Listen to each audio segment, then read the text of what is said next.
Got 19.1 coming at you. 19 wall ball, 19 calorie row, 15-minute AMRAP. Classic CrossFit couplet.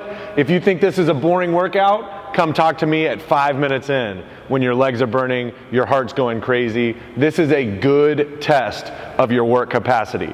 So I've been thinking about this since it got announced, and I got a couple of tips that I want to give you the best shot at success in this workout. So, number one, this is an AMRAP, which means you do not have a lot of time to rest at the ball or the rower.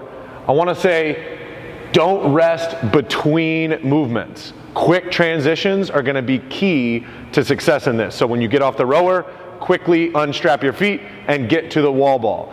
Whether or not you go unbroken on the wall balls is highly dependent on your wall ball ability. Don't over-exaggerate or overestimate your personal wall ball ability. If you need to break the wall balls, find that set and stay consistent, but don't rest before you pick the ball up. Pick the ball up and either hit your unbroken set or hit your first set of 10 or 7 or however you decide to break it up. Rest inside of the movement, not between the movement. Get your set, take 5 seconds rest, finish the set, get back on the rower. On the rower, you need to pace so that you can pick the ball up immediately. Number two, don't waste a lot of time strapping your feet in and out of the rower.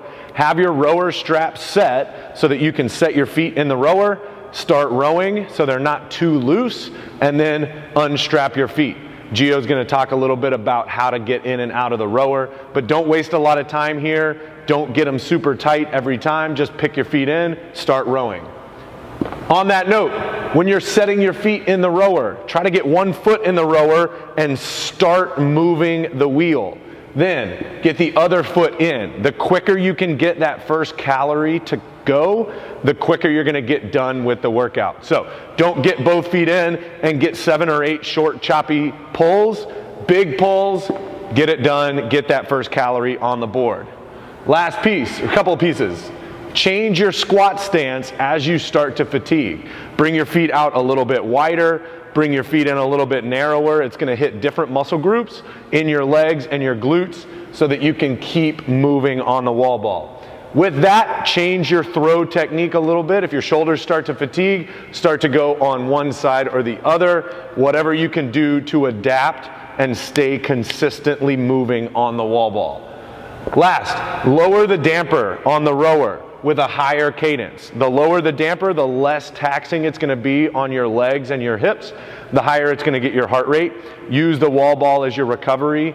Breathe throughout the stroke, but don't try to get a damper on a 10 or a 9. Pull that damper down, 4, 5, 6, somewhere in that range, that you can get a good cadence and move that rower. We're going to talk about the individual pieces of the workout. Let's meet over here. Talking about the wall ball first. Wall ball is the first piece of the movement.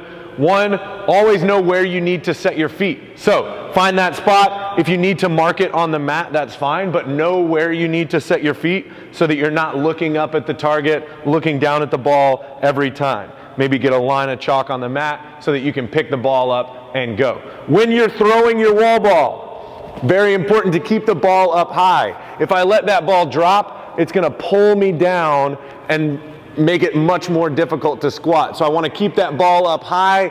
That's going to keep my chest high. The higher my chest, the easier it is to breathe. Whenever I throw the ball, I want to clear my shoulders every time.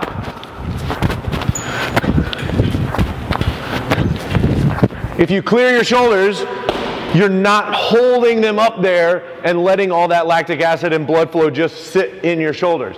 Clear every time. You're going to be getting upwards of 100, 150 reps on the wall ball. Use that clearing stroke to make sure your shoulders feel good. Lastly, whenever you're doing your wall ball, make sure when you drop it, you're right on the rower. Quick transition, short space in between your wall ball, and make sure it stays consistent. Same thing, when you step up, right to the wall ball, you know where your feet go. That's going to be the most successful way to hit this workout. We're going to talk about how to get in and out of the rower, and then how to alter our stroke just slightly, not really going with terrible form or anything like that, just making a few quick adjustments so we can save the quads for the wall balls. So first, how we're set up. Our straps should be fairly loose so you could slide your feet in and then slide your feet out without trying to mess around. Obviously, a really tight strap pulled down will be better when you're pulling out on the rower, but way too much time fooling with the straps. You want to avoid that. So straps are set to a loose position. Then we're going to talk about how we're going to get on the rower. Finish your wall balls. A lot of people, wall balls are done. Come back in, set up, and then grab the handle.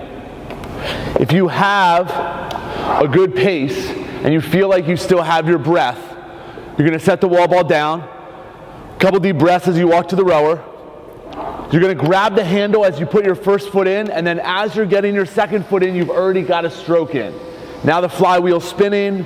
On that third one, you might be able to accumulate that calorie. So all we're saying is when you're getting in that first foot, you should be grabbing the handle while you put that foot in. Get a stroke, and then you get another stroke. It might not be a full one because it's just with one foot, but you're getting the flywheel moving, which is important. So even if you are pacing the rower at a slower pace, which you should be doing to kind of maintain your heart rate and your breath, getting things moving and started, as we know, is the best thing you can do.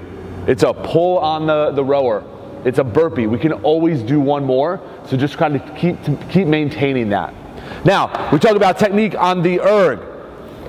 When people get tired, they sit up tall and they tend to just push back. This keeps your lungs open, but it's a very inefficient stroke, all right? So I'm up tall, I can breathe a little bit better, it feels easier, but I'm all quads and I'm getting no hinge, all right? So anybody who knows anything about rowing tries to avoid that position.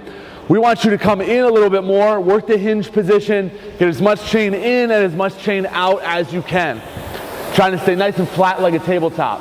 If your quads start to die, then we want you to lessen the amount that you're sliding in and out on the rower. All right, it's the easiest way to put it. So instead of a big slide as I pull back, I would leave my hips back a little bit and work that fold. Notice how I'm barely sliding my seat, and I'm working my hamstrings and my lower back on that big pull back instead of coming up and having a big quad dominant push. All right? Legs are a huge piece of the rower. We don't want to say just use your arms. You have to use your legs. Obviously, you'll be using them on the wall ball too. Just think about your efficiency of the stroke and getting that flywheel moving as soon as possible.